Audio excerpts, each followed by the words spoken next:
Hey everyone, it's Alex here with another update video for just coming up on the end of day 3. I just wanted to go over how things have been going, what changes I've made, gear upgrades, all that kind of stuff, and what I recommend to get to this point. So as far as how my progress has been going, we're level 90. I've been honestly dying a lot, but I think that's been pretty much self-inflicted. Every time I'm close to leveling up, I go try a boss, or some crazy rogue exile kills me. Rogue exiles are dangerous in T16s. So realistically, if I was more careful, I'd probably be 92 or 93. I've been basically just throwing away my XP. So if you build correctly, you can certainly level up if you're more careful than I am. I've just been prioritizing map progression as best I can. We're at about 107 out of 115. This is by far the best I've basically ever done on my starters. I'm usually really slow. So I've been doing pretty good on all of that. Level 90, feeling pretty good. And I've gotten a lot of the important upgrades that I've wanted for the build, and everything looks nice. I'm going to do a demonstration here of a high tier map. Let's go ahead and roll this. I actually don't have any chisels, so I won't be able to do anything with that. We've got spell suppression. I feel like that would not be a good indication. I think this looks pretty good, yep. So not too many offensive or defensive mods in this map, so it's a pretty easy map, but this will give you a sense of how things are looking right now and what the build is performing like.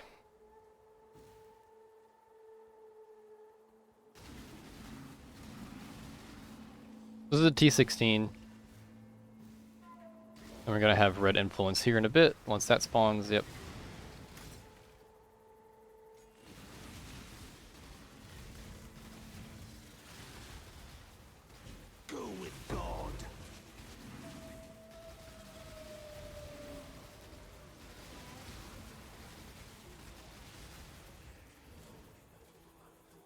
Alright, we can go ahead and run this 2-gen actually, and see what that's got for us. Come on now. Don't got all day. Let's just make sure we don't pick up anything that's like too dangerous for us. Hits can't be evaded, it's not too bad. I'm going to avoid the damage reduction.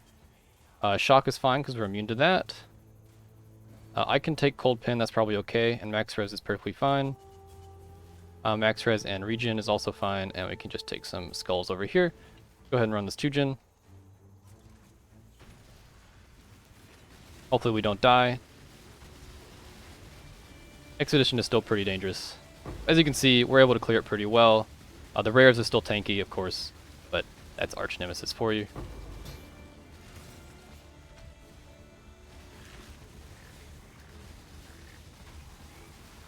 Definitely want to take it in pieces, though. You can certainly get overwhelmed doing this, so you definitely want to be careful with how you're running it.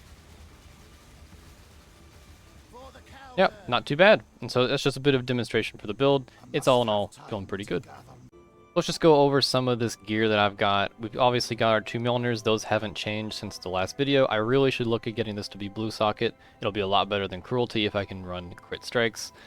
Otherwise, we've changed our helmet. It's another Assassin Mark curse effect, but I re-rolled it a bit to get some accuracy rating, which just happened to be on there. I didn't really need it. I was really just trying to get more resists. We got some lightning and fire. Nothing too crazy here. The enemies hit recently have reduced life regen rate. It's just really nice to I can take the expedition one that gives them recovery every 3 seconds or whatever. Amulet, we ended up switching off of Astromenace for a Calandra amulet with a ton of all attributes, life and mana, but then a huge detriment to fire resist. This was honestly just a really nice snipe. You don't need to go out of your way to get this, but Astromenace continues to go up in price, so looking for something like this could definitely be an option. It could even be better than Astromenace, like this one, since I can handle the minus 62 fire res. This is just a ludicrous amount of life and mana. Rings were pretty much just accuracy, life, mana, and resists, like I talked about. Both of them, just a lot of life, mana, resists, and accuracy rating. This one's got some strength on it, which is nice. And I went for the unset ring for Sigil of Power. As far as gloves, we've just got life, mana, resists, and a bunch of accuracy rating. I still haven't figured out the implicits on this one. I haven't been getting enough currency. Just a standard Cyclopean coil. And then boots definitely have knock-on for CDR. I want to talk about that. Life, mana, resist, strength, and then I went and got the Onslaught moves Big Craft. This one's really nice to get more attack speed. As far as the chest plate, I just did a bit of essence spamming and hit this on a 6-link that I bought for like 40C. I got some life, ES, life regen. I got cold res. I then Exalt slammed fire res when I blocked the prefix. That was pretty sick. That's part of the reason I'm able to tank this minus 62 fire res. Basically just got lucky. And then I used the new Eleuron prefix craft or Gravicius, sorry, the new Gravicius prefix craft for Fizz taken as Ellie's, because that's just going to help our Fizz mitigation a lot, because we realistically do not have that much armor, even with flasks. So this just helps our tank quite a bit. As far as flasks, I've been pretty lazy. Just some crit, armor with attack speed, move speed, chaos resist to help our chaos resist. We're looking at 24 without flasks and 59 with. Not too bad. And then just an instant life flask. I dropped the mana flask after a while because I felt I didn't need it. You definitely want the Mind Drinker Anoint. This is super, super big. So as far as our gym setups, on my first Mjolnir, I'm running Mana Bond, crit strikes, crit damage. This turned out to be a lot more damage than going for like Conk Effect and LE Focus or something like that. Going for the crit strikes and crit damage was just huge. We do not have very much crit multi on the tree, so crit damage is legitimately like double damage if you have a 100% crit chance. I'm still really looking for Brittle Boots. They'll probably be a solid 20% more DPS if I can get Brittle Boots, because while my Cyclone is crit capped, this Mana Bond and this Arc is not. And so that will really, really boost, because it'll also get us more uptime for the Elemental Resist Ignoring. Second Mana Bond is looking at Arc, Cruelty, because I still have the red socket, and crit damage, because this is a Corrupted Mjolnir. Helmet, we're looking at our aura setup for the Arrogance with Vitality, Clarity, and Precision. I have been running Vitality. I have not been running RF. I don't think it's really worthwhile running unless you can get a ludicrous amount of mana recovery. Gloves, we've got our Frost Blink and Ice Golem. I've been doing Frost Blink simply because I've been too lazy to switch to Flame Dash. It's pretty much all it is. Either are fine. Determination, Eternal Blessing. We've got Mark on Hit, Assassin Mark with 20 quality. That 20 quality gets you your power charge generation against single targets. And then we've got Arcane Surge and Arcane Cloak together.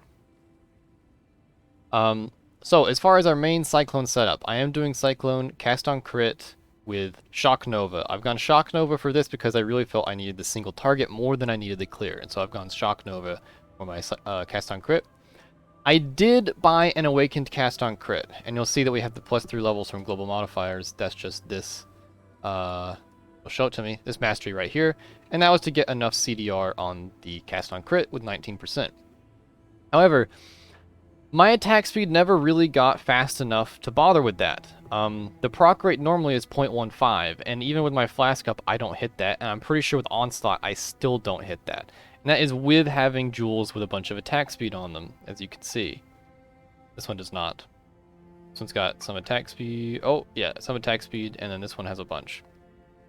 So even with all that, I am not hitting that breakpoint. And so you do not need Awaken Cast on Crit. It's going to be a lot of gear before you even hit the attack speed rate at which you need Awaken Cast on Crit. So this was honestly just a wasted purchase, and I should probably just sell it to try and get some of my currency back, because it's probably dropping in price. It's still about what I paid for it, about 120C, but I did not need this, so don't bother rushing for that. As far as our tree, I've pretty much followed what I told that I would. I'm only level 90, so we're missing some things, but I grabbed the Chaos Wheel. I have since gotten my Corrupted Soul upgrade. This has been pretty huge. A lot of energy shield going on. It's been feeling really, really nice. So as far as progression to getting to this point, I did definitely have some hitches along the way.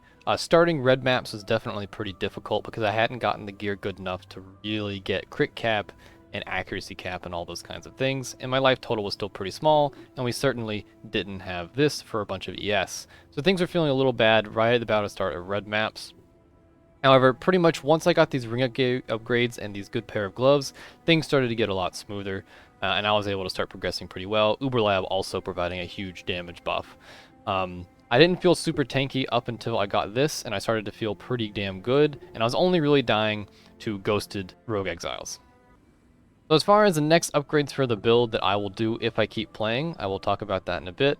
But upgrades, definitely Brittle Boots, like that's huge. I'm trying to roll it, I'm just not having good luck. Getting Unnerve on the gloves, another big one, definitely a giant upgrade. Getting the new quality on the Cyclopean Coil will be a big buff. We get the more increased attributes, and also just buying a better one. Helmet could definitely be better. You know, more life, and I mean, get some energy shield on it, though the armor's not too bad, and we do, of course, need the implicits. Body armor also currently has no implicits, so we can get crit multi on this as well as some max LE res and that kind of thing. So it really comes down to the Eldritch currency. I really need to get a lot of implicits. Other upgrades are going to be like attack speed. New gloves with attack speed on them would also be pretty good. Corrupted Mjolnirs with attack speed implicits or fortify. would be pretty good. And of course, getting more like 20 quality gems and that kind of thing. Most of mine are not 20 qualities. Most of them aren't even level 20. So that's pretty much going to be the upgrades for the next foreseeable future. Flask could probably also use some work. And of course, more levels would be very, very beneficial. Something a bit more tangential, though, is going to be a cluster jewel setup. I'm really looking at a lightning large cluster and probably just taking the first notable on it, or Snowstorm. Snowstorm, I think, would make a big benefit to the build's survivability and mapping, and just feels good, because it gives 8% lightning as extra cold damage against chilled enemies. You can get chilled enemies just by having a prefix craft on a ring or some added cold damage, like this. Get some flat cold damage, it'll get you those chills, and then that notable from the cluster jewel will kick in, and you'll end up doing 8% lightning as extra cold, which is a lot of cold damage. With all of our crit, with our resist ignoring, that will allow for freezing of a lot of enemies, and that definitely will feel pretty good. So I would recommend that as an upgrade. Once you are high enough level, probably 93, 94, you could certainly fit that in the build without much loss elsewhere, but you could probably get it earlier if you're willing to drop some mana nodes in the process. So, how did I make my currency? Well, pretty much Chaos Recipe and Expedition. As far as how my Rogue Exile strategy went, it went pretty damn well, I have to say. I ended up never taking this wheel for Rogue Exiles. I actually felt that it just wasn't worth it.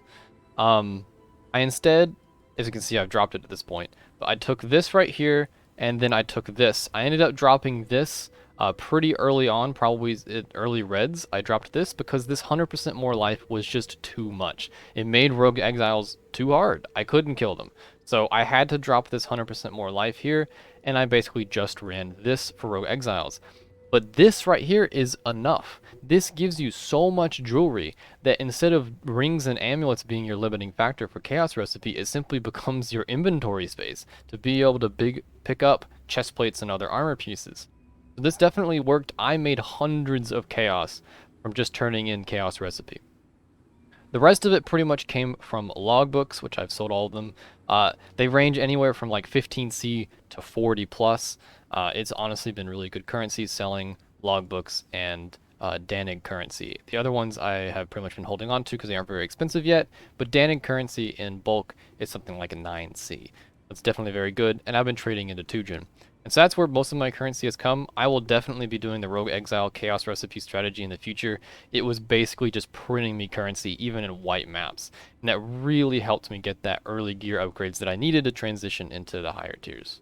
In all, the build has felt pretty good. There were some hitches around low red maps, as I think most people will run into, where you just hit a gearing wall, but I did get over it mostly due to Chaos Recipe and Rogue Exiles just bankrolling me with raw chaos. I was able to get the upgrades I needed to transition into high tier reds, and we're doing pretty well.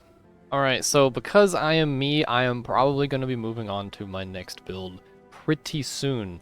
I've got, 107 completion, I'm level 90, my gearing is looking at least pretty good for a starter, and this is about when I look to reroll to my second build because I like doing a lot of different builds. I'm still unsure exactly as to what I'm going to do for my second build. I also don't know how soon I'm going to do it. I may keep playing this character for a while, we will see, but look out for the near future, I will be playing a new build. As far as what I am looking at, I am definitely looking at some kind of minion build. That is certainly on my radar. I have a few different things I'm looking at, and so look out for what I'll be doing upcoming. Anyway, that's it for me for this Day 3 update video. The starter has felt pretty good, and I hope that you guys had good progress with it as well. It's unfortunate that Mjolnirs and Astrominus were expensive in the end, but I hope that with using the Chaos Recipe or whatever early game strategy you came up with, that you were able to acquire these around probably the end of day 1, maybe day 2, and it wasn't too bad. I hope you guys have enjoyed this video and this build, and I will see you all in the next one.